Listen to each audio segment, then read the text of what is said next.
Sidonsela amanzi ngomsele isiboshwa saseZimbabwe esiboshwe la eSouth Africa njengoba kubonakala kwi-video ebesabala ey'nkundleni zokuxhumana. Ijabula isiboshwa sithi abantu betshela ukuthi ejele kuyahlusheka kanti bona badla ekuseni emini ntambama nogesi namanzi abakhokheli.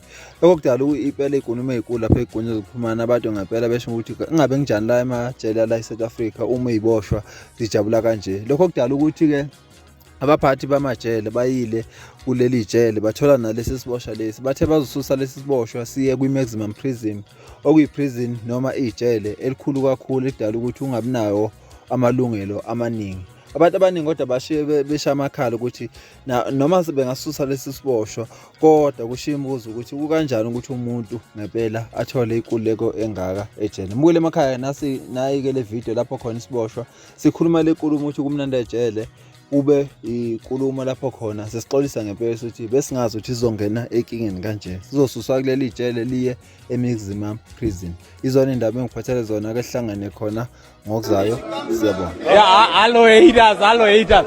You put us in prison and you think we are suffering. No, my brother, we are doing extremely fine. Look how happy we are. This morning we had breakfast. And in the afternoon we had lunch, and we had supper, and we are about to have dinner, my bro. We are doing extremely fine. We are not even suffering at all. We are happy. And look here, we are not even paying rent. No. We are not buying electricity. Nothing, my brother. We don't even cook food. They give us food for free. We don't even cook. Yeah, the difference is the same, my brother. No, we are not.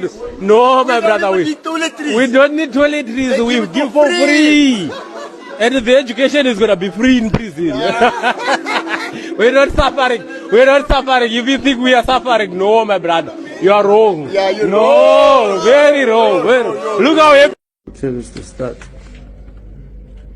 Yeah, start. Continue. Start. Hello, haters. If you think you put us in prison and you think we are suffering, we are doing extremely fine. This morning we had the breakfast and this afternoon we had lunch. We are not suffering at all. And now they found me. And now they found me, they caged me. Now I'm suffering.